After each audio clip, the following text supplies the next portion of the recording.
Assalamualaikum warahmatullahi wabarakatuh. Alhamdulillah wassalatu wassalamu ala Rasulillah wa ala alihi wa mawalah.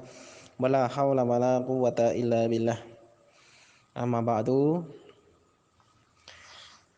Jamaah kajian Tajul Waqar kauman yang dirahmati Allah Subhanahu wa taala, kaum muslimin, kaum muslimat, saudara-saudari ihwah fillah dimanapun berada.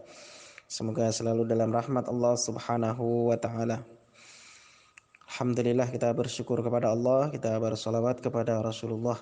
Sebagaimana biasa, kita kajian harian selama 15 menit pembacaan kitab Riyadhus Shalihin. Lanjutan hadis yang sebelumnya, hadis tentang anjuran cinta dan saling mencintai. Ini saling mencintai karena Allah. Ini hadis ke-8, agak panjang, langsung baca terjemahnya saja. Abu Idris Al-Khawlani rahimahullah berkata, aku pernah masuk masjid Damaskus. Tiba-tiba di sana ada seorang pemuda dengan gigi seri bersinar dan orang-orang ada bersamanya. Jika mereka berselisih pendapat, maka sandarkan masalah itu kepadanya dan mengandalkan pendapatnya. Aku bertanya tentangnya dan ada yang menjawab, ia adalah Mu'az bin Jabal radhiyallahu anhu.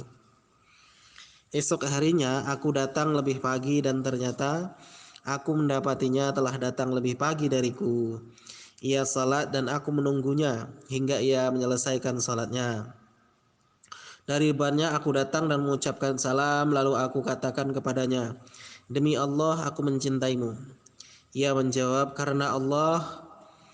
Aku menjawab, karena Allah. Lalu ia menarik ujung serbanku dan menarikku seraya berkata, bergembiralah sebab aku pernah mendengar Rasulullah SAW bersabda, Allah Ta'ala berfirman, orang-orang yang saling mencintai karenaku pastilah mendapatkan cintaku. Juga orang-orang yang berteman karenaku, yang saling mengunjungi karenaku, dan orang-orang yang saling memberi karenaku. Hadis sahih riwayat Malik dalam Al-Muwatta. Pelajaran-pelajaran hadis disunnahkan menyampaikan rasa cinta kepada orang yang dicintai, dan termasuk adabnya ketika seseorang melihat yang dicintainya sibuk agar tidak mengganggunya hingga selesai dari ibadahnya. Termasuk adab adalah datang dari hadapan agar tidak mengagetkan. Hadis yang selanjutnya, wa Nabi Karimah Al-Miqdad bin Ma'di Yakrib radhiyallahu anhu an Nabi sallallahu alaihi wasallam qala idza ahabba ar-rajulu akhahu falyukhbirhu annahu yuhibbuhu. Rawahu Abu Dawud Tirmizi wa qala hadis sahih. Abu Karimah Al-Miqdad bin Ma'di Yakrib radhiyallahu anhu dari Nabi sallallahu alaihi wasallam yang bersabda, jika salah seorang mencintai orang lain, hendaknya ia memberitahukan bahwa ia mencintainya. Diriwayatkan Abu Dawud dan Tirmizi yang berkata hadis hasan sahih. Pelajaran-pelajaran hadis sama seperti pelajaran hadis yang sebelumnya tentang menyampaikan rasa cinta kepada orang yang dicintai. Hikmah memberitakan rasa cinta kepada orang lain agar lahir rasa kasih sayang di antara keduanya, juga hubungan saling mengunjungi, saling menasihati dan kerjasama. Dengan demikian kecintaan semakin bertambah dan tali ukhuwah semakin kuat. Hadis selanjutnya, wa an Mu'az radhiyallahu anhu anna Rasulullah sallallahu alaihi wasallam akhadha bi yadihi wa qala ya Mu'az wallahi inni la uhibbuka thumma usika ya Mu'az la tad'anna fi duburi kulli salatin taqulu Allahumma a'inni ala dzikrika wa syukrika wa husni ibadatik. Hadis sahih rawahu Abu Daud wa Nasa'i bisnadin sahih. Mu'az radhiyallahu anhu meriwayatkan bahwa Rasulullah SAW menggandeng tangannya seraya bersabda, hai Mu'az, demi Allah aku mencintaimu. Aku menasihatimu, hai Mu'az, jangan pernah kamu tinggalkan doa setelah selesai salat. Setiap kali selesai salat ucapkanlah Allahumma a'inni ala zikrika wa syukrika wa husni ibadatik. Ya Allah, bantulah aku untuk mengingatmu, bersyukur kepadamu dan beribadah dengan baik kepadamu.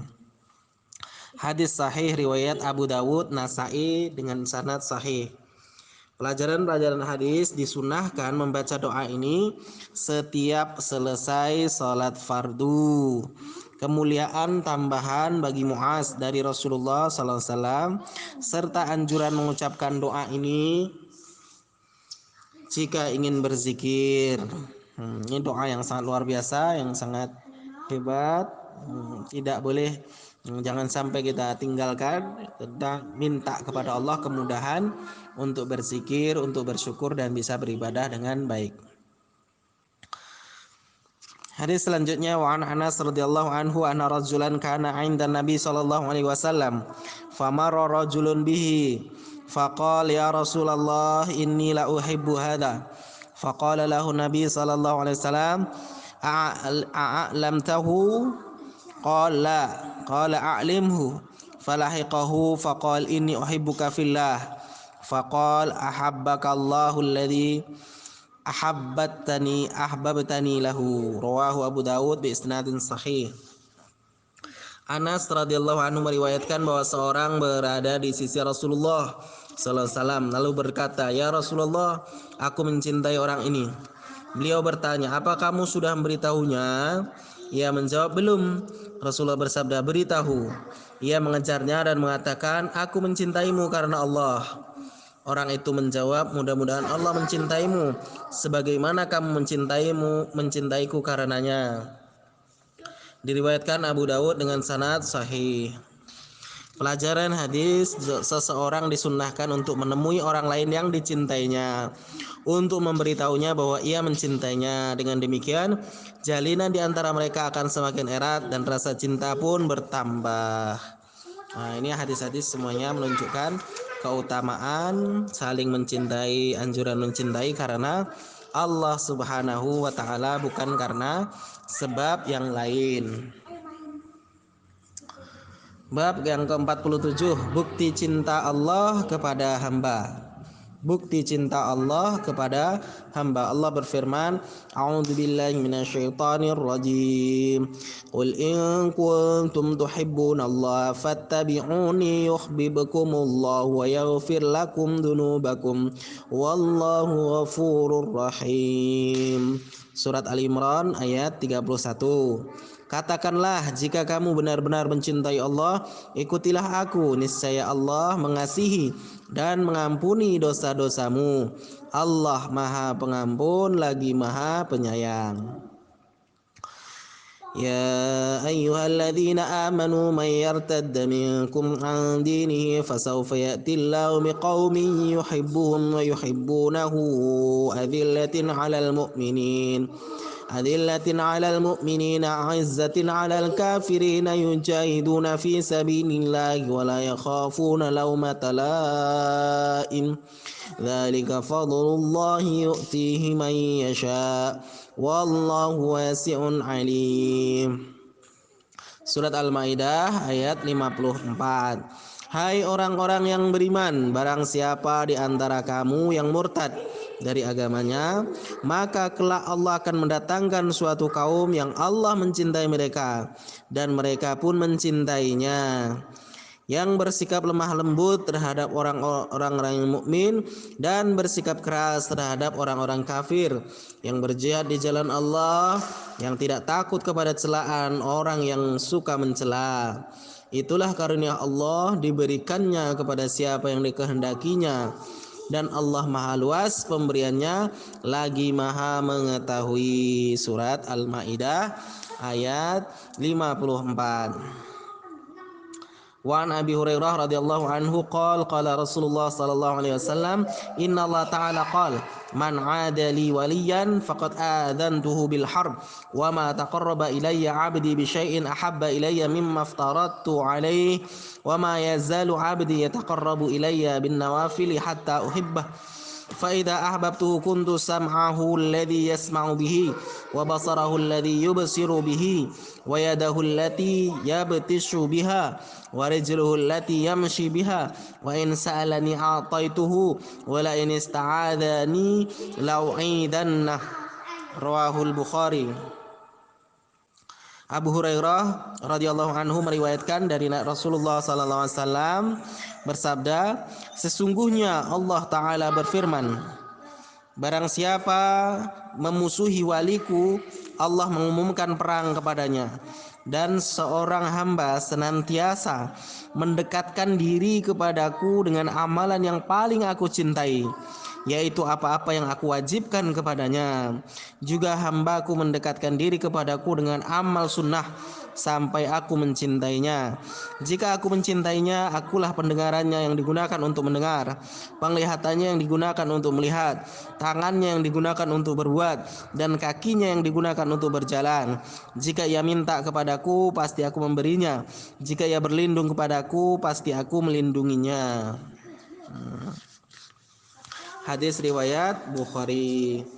Pelajaran-pelajaran hadis, Allah akan menghukum orang yang memusuhi wali-walinya. Kecintaan Allah bisa didapatkan dengan cara melakukan kewajiban, dan kecintaan itu senantiasa bertambah jika melakukan amal sunnah. Melakukan kewajiban lebih diutamakan daripada yang sunnah, karena perintah melaksanakan kewajiban disampaikan secara tegas dengan konsekuensi pahala bagi yang melakukannya dan siksa bagi yang meninggalkannya. Makna pendengarannya dan seterusnya adalah aku menjaga pendengarannya dan organ-organ tubuh lainnya agar tidak digunakannya untuk melakukan kemaksiatan, atau itu merupakan kiasan bagi pertolongan dan dukungan Allah kepada hamba yang dicintainya, seolah-olah ia berperan sebagai organ yang dipergunakannya. Tidak boleh mengatakan sebagaimana yang dikatakan para pengikut penyembah dewa, mudah-mudahan Allah memperburuk mereka, bahwa Allah menyatu dan masuk ke anggota tubuh orang-orang yang dicintainya. Maha tinggi Allah daripada segala hal yang mereka katakan. Doa wali-wali Allah akan dikabulkan kendati masa telah berganti. Ini hadis yang sangat luar biasa, bentuk kecintaan Allah kepada hambanya. Seorang kalau mengetahui bahwa Allah mencintainya, maka akan merasa ikhlas, akan merasa ridha terhadap apa saja ketetapan Allah padanya, dan bisa bersyukur dalam kondisi apa saja, baik dalam keadaan lapang maupun sempit, dalam keadaan sehat maupun sakit, dalam kondisi kaya maupun miskin, dalam kondisi kuat maupun lemah, dalam kondisi hina maupun mulia, dalam kondisi bodoh maupun dalam kondisi pintar dan lain sebagainya, akan tetap bisa menerima ridha ikhlas terhadap ketetapan Allah. Para waliullah, orang yang taat kepada Allah, berusaha mendekat kepada Allah dengan melakukan amalan-amalan wajib dan berusaha menambahnya dengan sunnah, maka orang tersebut dicintai oleh Allah Subhanahu wa ta'ala. Orang yang dicintai oleh Allah memiliki situasi yang sangat luar biasa. Semuanya terjaga untuk selalu taat kepada Allah Subhanahu wa ta'ala. Doanya mustajab, minta apa saja kepada Allah akan dikabulkan, dan minta perlindungan kepada Allah, maka apa yang dia takuti, yang dia khawatirkan akan dijauhkan daripadanya. Itulah keutamaan para waliullah. Barang siapa yang membenci, memusuhi waliullah, maka dia sedang memusuhi Allah Subhanahu wa ta'ala. Allah sangat mencintai hamba-hambanya, diberi rezeki, diberi nikmat, diberi petunjuk, diberi jalan yang benar. Wahadaina hun najdain, kami memberikan petunjuk kepada manusia, ada kebaikan, ada keburukan. Falhamaha fujurha wa taqwaha, manusia itu ada potensi untuk berbuat buruk, ada potensi untuk berbuat baik. Seandainya memilih kebaikan, memilih taat, maka dia akan beruntung. Orang yang tidak mau maka akan rugi, akan tersesat. Mudah-mudahan kita bisa mencintai Allah sebagaimana doa Rasulullah, Allahumma inna nas'aluka hubbaka, ya Allah aku minta bisa mencintaimu, wa hubba man yuhibbuk, dan bisa mencintai orang-orang yang mencintaimu, wa hubba amalin yuqarribuna ila hubbik, dan mencintai amalan-amalan saleh yang bisa mendekatkan kepada Allah. Insyaallah mudah-mudahan apa yang kita baca bermanfaat dan bisa kita amalkan. Mudah-mudahan kita bisa istiqomah dan diberikan kepahaman, kemudahan sampai akhir hayat nanti insyaallah. Subhana rabbika rabbil izzati amma yasifun wa salamun alal mursalin walhamdulillahi rabbil alamin. Assalamualaikum warahmatullahi wabarakatuh.